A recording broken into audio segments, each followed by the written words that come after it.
Admiral Crick stood on the bridge of his massive warship, looking out at something that made no sense. Floating in the darkness of space near Kepler 442 was the ugliest ship he had ever seen. 3 whole kilometers of brown, rusty metal that looked like someone had welded together old garbage trucks and forgotten about them for centuries. The thing was huge, but it looked dead. No lights flickered on its surface. No energy beams shot out. It just drifted there like a giant piece of space junk, slowly spinning in the void. Crix had conquered dozens of worlds for the Galactic Empire, and he had never seen anything so pathetic. "What is that thing?" Crix asked, his voice filled with disgust. His sharp teeth gleamed as he spoke, and his yellow eyes narrowed as he studied the strange vessel. Commander Vex, his second in command, was hunched over a scanning station. Vex had 6 arms and was using all of them to work different controls. At once, his claws made clicking sounds as he tapped nervously on the metal panels. "Sir, my scans show almost no energy coming from that ship," Vex reported, his voice shaking slightly. "The power readings are so low I can barely detect them. It looks like it has been floating here for years, maybe decades, completely abandoned." Crick smiled, showing rows of sharp teeth. This was perfect. The Empire was always looking for new technology to steal, and abandoned ships sometimes held valuable secrets. Even if this rust bucket looked worthless, there might be something useful inside. "Humans," Crick spat, the word tasting bitter in his mouth. "They build the ugliest ships in the galaxy. Look at that thing. It looks like it was put together by children with spare parts. The human ships they had fought before were small and weak. Human weapons barely scratched Imperial armor. Human shields failed after just a few hits. The Empire had been conquering human colonies for months now, and it was almost too easy. Humans were soft, weak creatures who gave up quickly when faced with superior firepower." "Should we destroy it, sir?" Vex asked, already reaching for the weapons controls. "We could vaporize it in seconds." "No," Crick said slowly, his mind working. "Board it first. Check for anything valuable. Technology, data files, maybe some humans. We can question. Then we destroy it." What Admiral Crix did not know was that deep inside the floating ship, something very old and very dangerous was waking up. In the heart of the vessel, behind layers of rusty metal and fake maintenance panels, an artificial intelligence called Atlas was stirring to life after 200 years of sleep. Atlas had been built during a time when humans were very different. Back then they had been scared and angry, and very, very creative when it came to building weapons. The ship looked like junk on purpose. It was designed to look harmless, forgotten, worthless. But underneath that rusty shell was technology that could crack planets in half. On the bridge of the ship, in a small room that looked more like a kitchen than a command center, sat an old human man named Jin. He was 73 years old, with white hair and thick glasses that made his eyes look huge. He wore a soft blue bathrobe and fuzzy slippers with little pictures of cats on them. Jin was stirring a cup of tea with a small spoon, humming quietly to himself. The spoon clinked against the ceramic mug, making a gentle sound in the quiet room. Steam rose from the hot tea, carrying the smell of jasmine flowers. "Oh my," Jin said softly, looking up at a screen that showed the Imperial fleet surrounding his ship. His voice was gentle and kind, like a grandfather talking to his grandchildren. "It looks like we have visitors. How wonderful!" The screen showed dozens of dark, angular ships bristling with weapons. They looked like metal sharks circling in the water, ready to attack. But Jin did not look scared. Instead, he smiled and took a sip of his tea. "Jin," came a voice from speakers built into the walls. The voice sounded like old metal grinding against stone, deep and mechanical, but somehow warm. "Those ships do not look friendly. Their weapons are powered up, and they are moving into attack positions." This was Atlas speaking. The AI had been Jin's companion for many years, watching over him and keeping the old ship running. To Jin, Atlas was not just a machine. Atlas was family. "Should I wake up the defensive systems?" Atlas asked. "I can have all weapons online in 30 seconds. Jin set down his teacup and looked at the screen again. The Imperial ships were big and scary looking, but Jin had seen worse things in his long life. He had lived through wars and disasters, and had learned that sometimes the scariest-looking things were just bullies who had never been stood up to. "Let us see what they want first, dear," Jin said calmly. "Maybe they are lost. Maybe they need help. We should not assume the worst about people." Atlas made a sound like a mechanical sigh. The AI had been programmed to protect human life above all else, but Jin always wanted to give strangers a chance. It was one of the things Atlas loved most about the old man, even though it sometimes made the AI worry. "Very well, Jin," Atlas said, "but I will keep the weapons ready just in case." Outside, Admiral Crix was giving orders to his boarding teams. Soon, Imperial soldiers would cut through the hull of Jin's ship, expecting to find treasure or prisoners or useful technology. They had no idea they were about to meet the most dangerous human in the galaxy. A kind old man who made excellent tea and had the most terrifyingly protective AI ever built watching over him. The stage was set for a meeting that would change everything the Empire thought they knew about humans. The 12 hegemony guards moved through space like deadly shadows. Each soldier stood 8 feet tall, covered in black armor that gleamed under the starlight.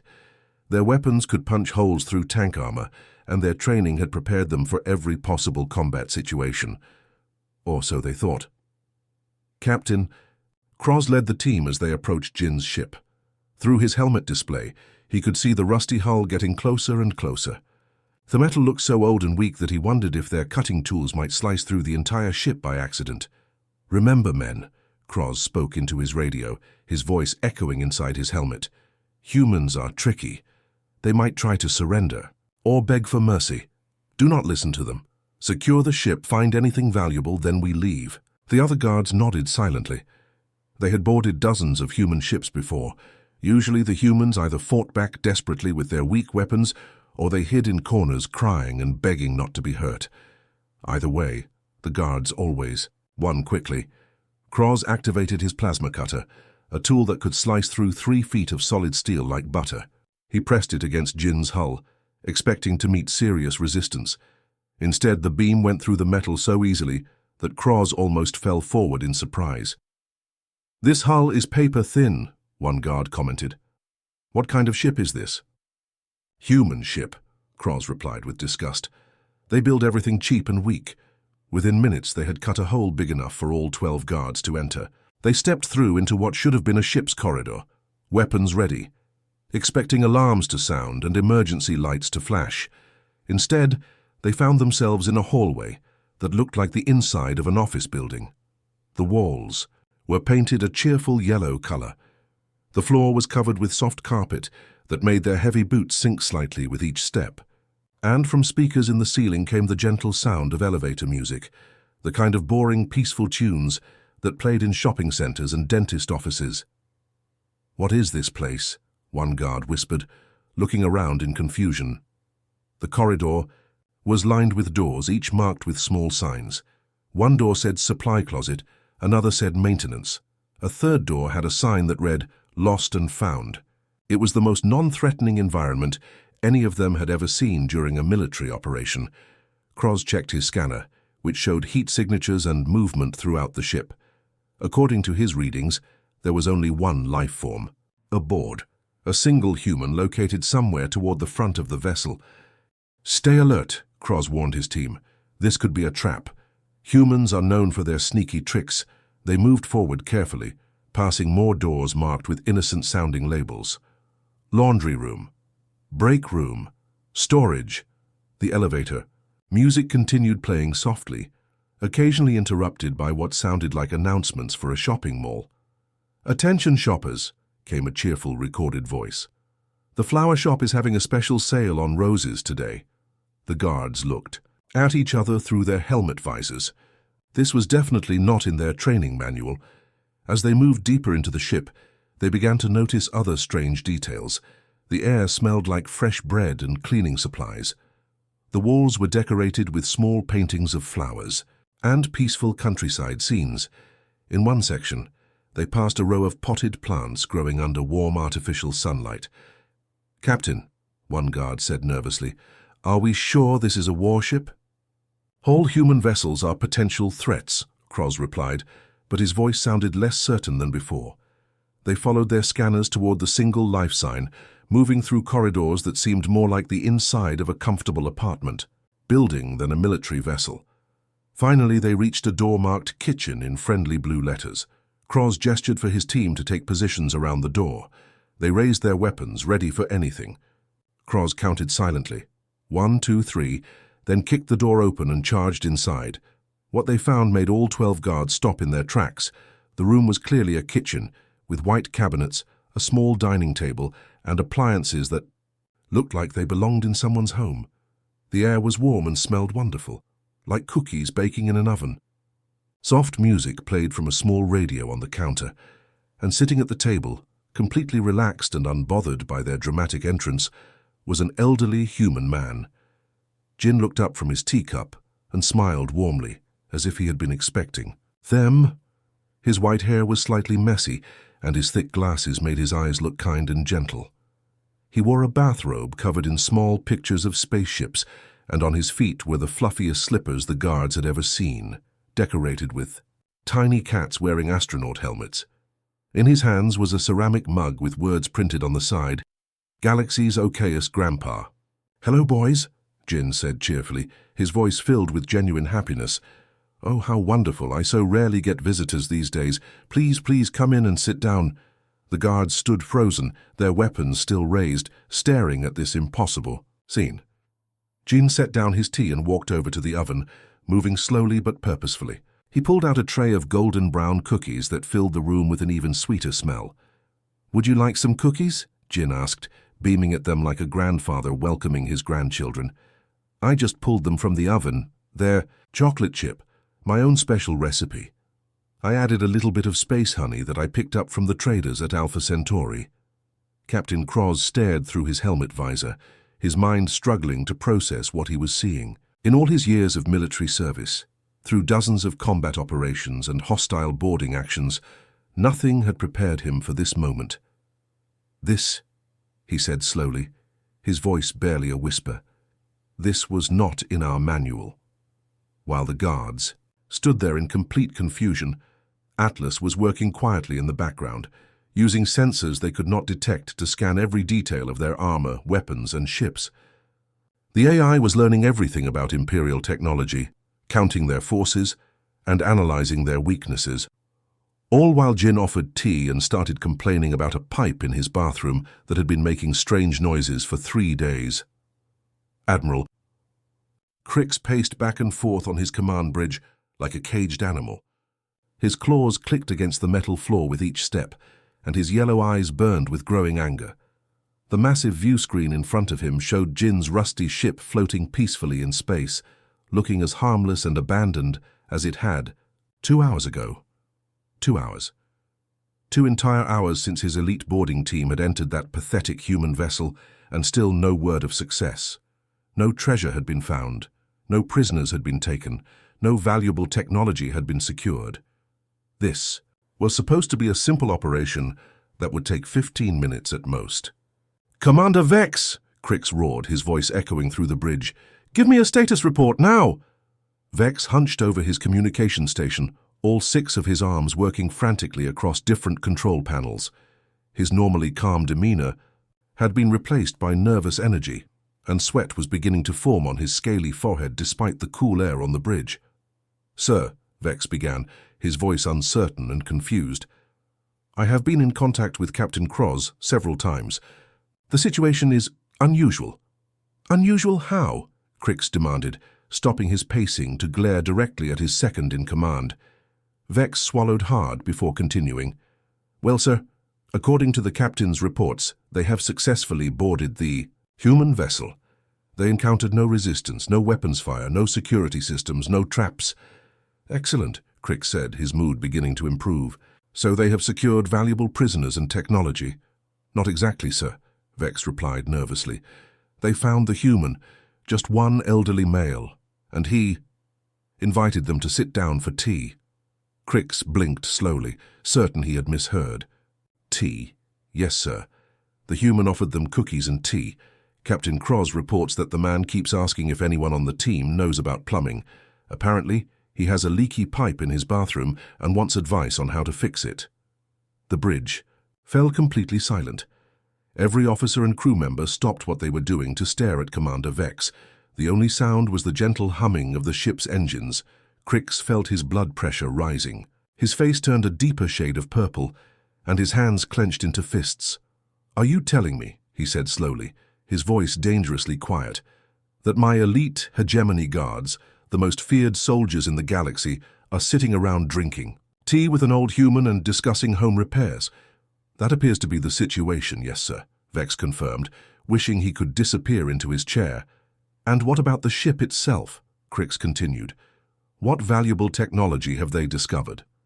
Vex checked his notes again. "According to their scans, the ship appears to contain mostly maintenance equipment, cleaning supplies, tools for basic repairs. The human showed them his kitchen and offered to make sandwiches. He also mentioned that his washing machine has been making strange noises." Crix stared at the view screen, watching the rusty ship drift peacefully through space. His dreams of glory and treasure were crumbling before his eyes. Instead of conquering a human vessel filled with advanced technology, his forces had apparently discovered a floating retirement home inhabited by one confused old man. "Sir," came Captain Croz's voice over the radio, "the human is now showing us his garden. He grows tomatoes in a small greenhouse. He wants to know if we would like to take some home with us." That was the final straw. Crix's composure shattered completely. "Destroy that rust bucket," he screamed, his voice so loud that several bridge officers covered their ears. "I want it blown to pieces, vaporized, turned into space dust. Fire everything we have at that pathetic excuse for a ship." "But sir," Vex protested, "our boarding team is still aboard. They have had 2 hours to complete a simple mission," Freaks shouted back. "If they want to waste time playing house with some senile human, they can burn with him. All weapons, maximum power, fire!" Throughout the Imperial fleet, massive weapons began to charge up, planet-killer cannons that could crack. Continents in half started to glow with deadly energy. Missile tubes opened to reveal warheads that could destroy entire cities. The combined firepower pointed at Jin's ship was enough to sterilize a small moon. Meanwhile, inside the rusty vessel, Jin was in his bathroom showing Captain Croz the leaky pipe that had been bothering him for days. The old man was on his hands and knees under the sink, pointing up at a small drip of water. "You see right there," Jin said, adjusting his glasses. "It drips every few seconds, drip, drip, drip, very annoying when you are trying to sleep." Croz, still wearing his full combat armor, was crouched down trying to see what Jin was pointing, and this was definitely not the kind of military operation he had trained for. Suddenly, Atlas's voice came through speakers in the bathroom walls, but something was different about the AI's tone. The friendly, helpful sound was gone, replaced by something much colder and more mechanical. "Jin," Atlas said, "I'm detecting massive energy buildups from the Imperial fleet.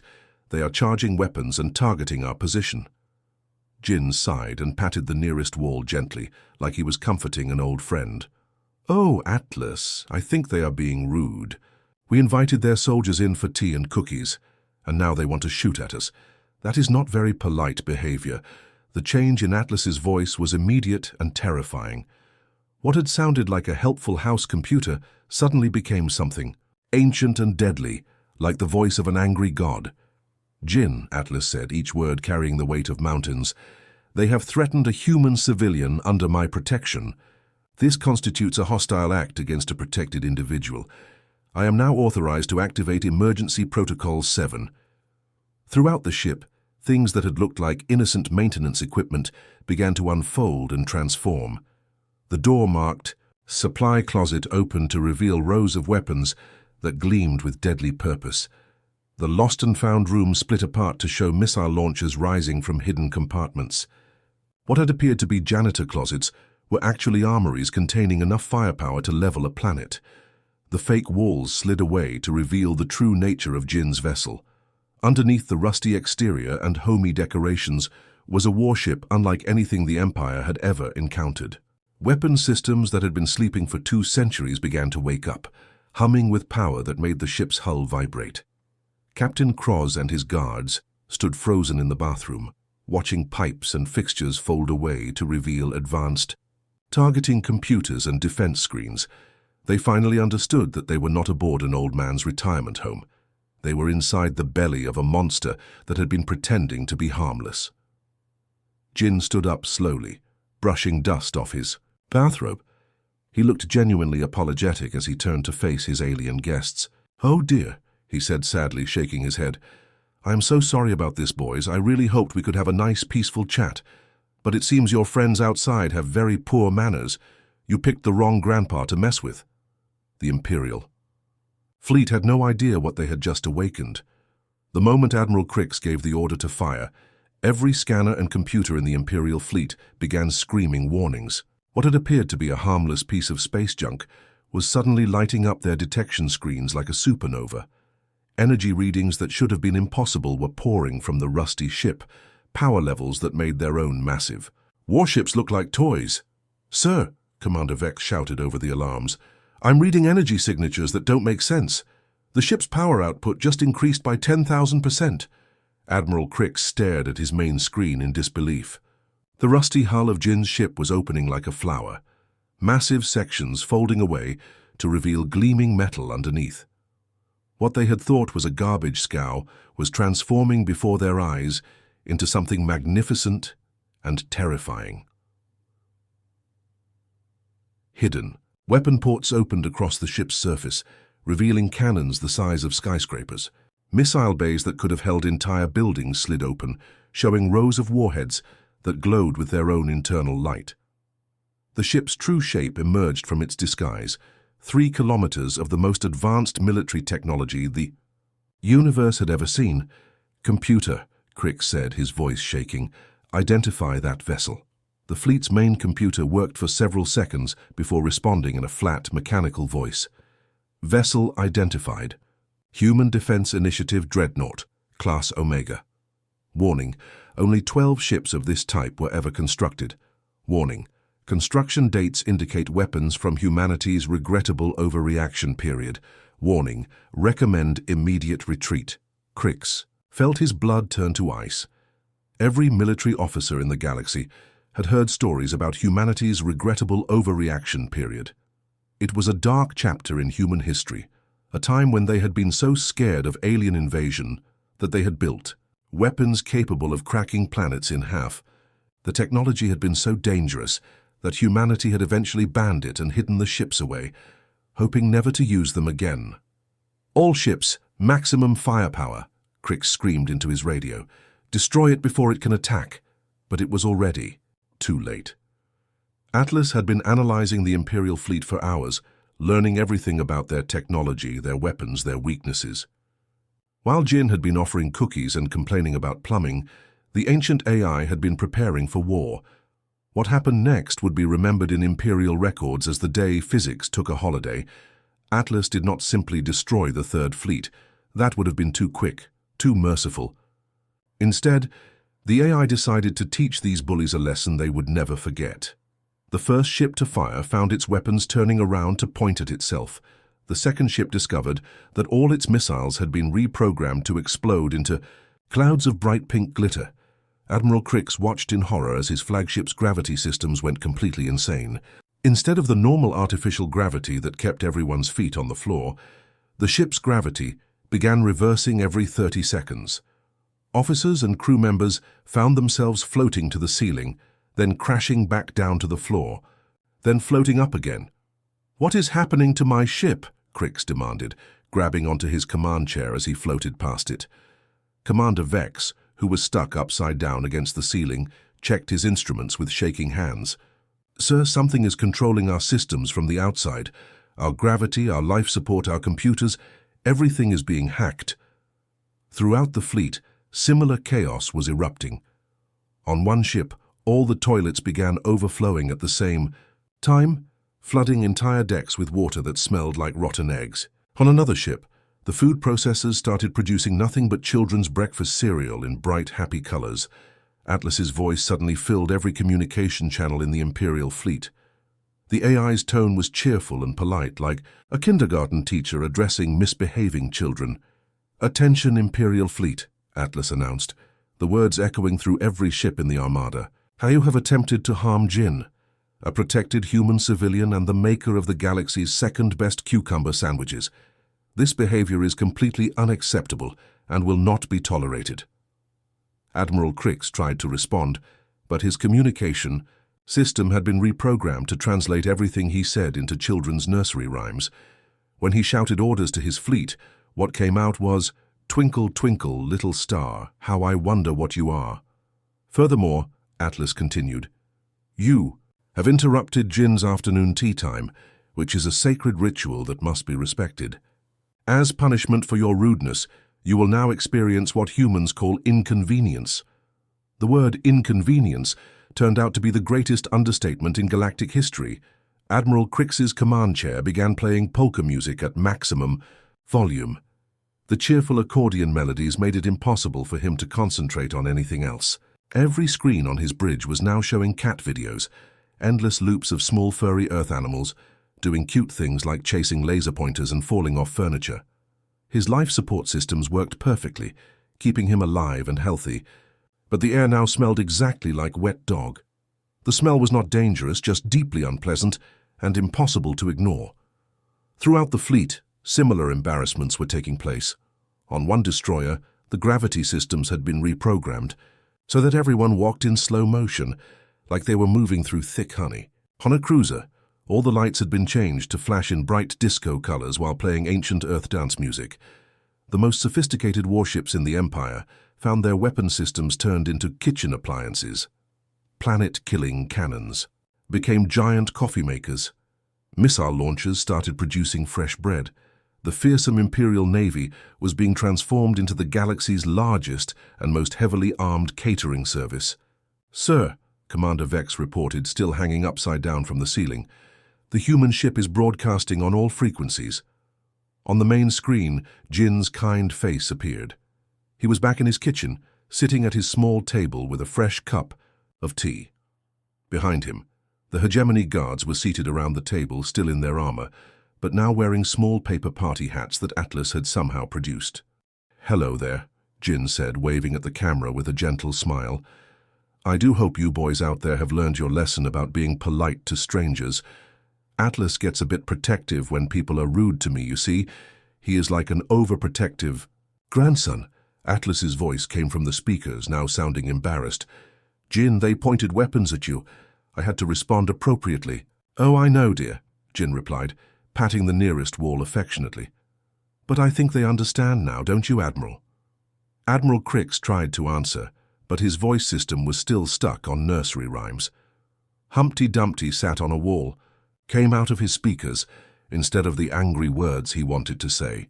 "Now then," Jin continued, "I believe you gentlemen owe my guests here an apology.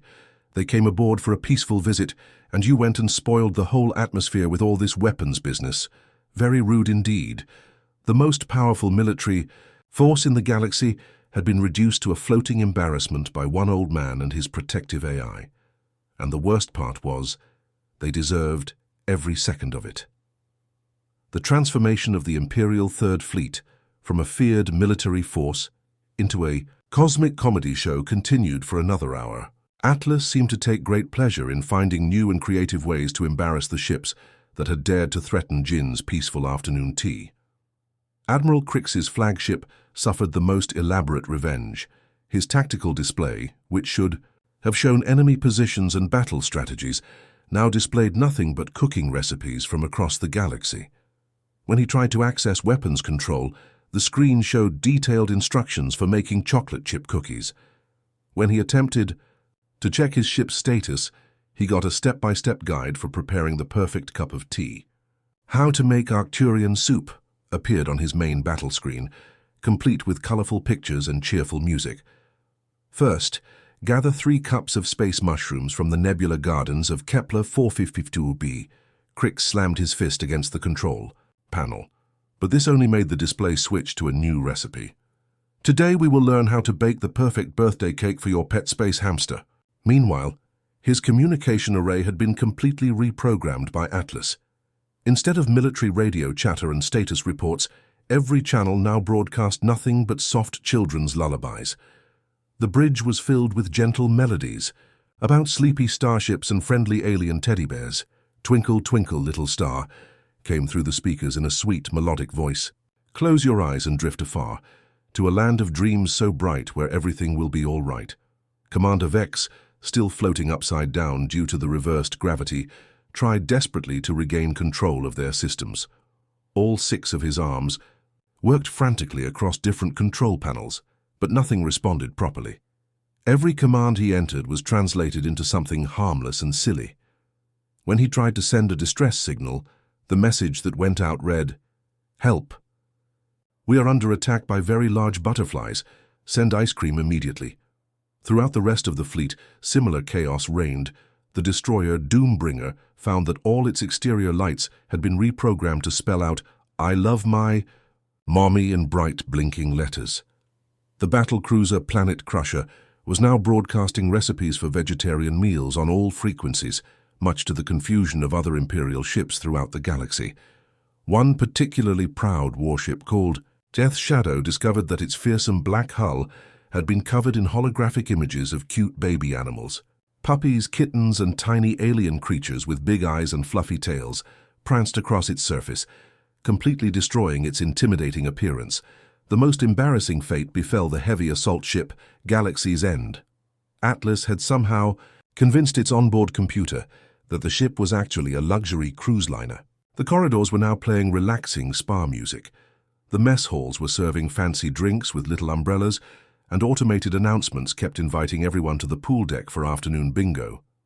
"Attention passengers," came cheerful announcements, every few minutes. "The shuffleboard tournament will begin in 10 minutes on Deck 7. Today's lunch special is grilled space salmon with a side of nebula salad." But Atlas was not finished yet. The AI had one final surprise for the Imperial fleet. As the ships began to retreat, struggling with their malfunctioning systems and wounded pride, trails of bright, colorful glitter began streaming from their engines. Atlas had somehow reprogrammed their exhaust systems to produce clouds of sparkling particles in every color of the rainbow. The mighty Imperial warships, which should have been leaving the battlefield with dignity and honor, instead looked like a parade of flying disco balls, trailing rainbows through space. The glitter clouds were harmless but impossible to remove, ensuring that every other ship they encountered would know exactly what had happened to them. Admiral Crix watched through his viewport as his once proud fleet limped away from Jin's ship, looking like rejected decorations from a children's birthday party. The sight was so humiliating that he seriously considered never showing his face in public again.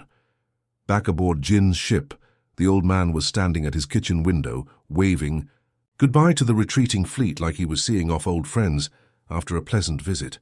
His white hair caught the starlight, and his gentle smile never wavered.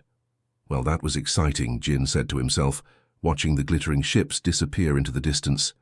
He turned away from the window and walked back to his stove, where his kettle was beginning to whistle softly. "Shall we make more tea, Atlas?" Jin asked, reaching for his favorite teacup. "I think our guests could use some chamomile after all that excitement. It is very good for calming the nerves." Atlas's voice came through the speakers, now back to its warm, helpful tone. "I think that would be lovely, Jin. Though I suspect our visitors may need something stronger than chamomile to recover from this experience." Jin chuckled as he prepared fresh tea for Captain Croz and the hegemony guards, who were still sitting around his kitchen table looking completely stunned. They had removed their helmets and were staring at their host with a mixture of fear, respect, and genuine confusion. "You know," Jin said conversationally as he poured the tea, "I never did get that plumbing advice. Do any of you boys know anything about fixing leaky pipes?" Meanwhile, Admiral Crix was struggling to compose an official report to Imperial Command. His communication system was still partially scrambled, turning half his words into nursery rhymes. But he managed to send a coherent message. "Imperial Command," he began, his voice shaking with embarrassment and fear, "I am submitting an urgent recommendation for immediate revision of human threat assessment protocols. Previous intelligence was dangerously incomplete." He paused, watching another cloud of glitter drift past his window. "Furthermore," he continued, "I am formally requesting transfer to desk duty, somewhere very, very far from human space, preferably in a different galaxy." The response from Imperial Command came back within hours. "Request approved." Report to Central Archives for permanent assignment to historical research. Do not discuss today's events with anyone. And so the story spread throughout the galaxy, whispered in spaceport bars, and shared among merchants and travelers. The tale of how the mighty Imperial Third Fleet had been defeated not by superior firepower or brilliant strategy, but by one kind old man who made excellent tea and had the most protective artificial intelligence in the universe watching over him. From that day forward, Imperial ships gave human vessels a very wide berth. And somewhere in a small kitchen aboard a rusty ship, Jin continued to tend his garden, fix his plumbing, and make the galaxy's second-best cucumber sandwiches, blissfully unaware that he had become the most feared human in the cosmos. The lesson was simple. Never ever threaten someone's grandpa, especially when that grandpa has a friend like Atlas.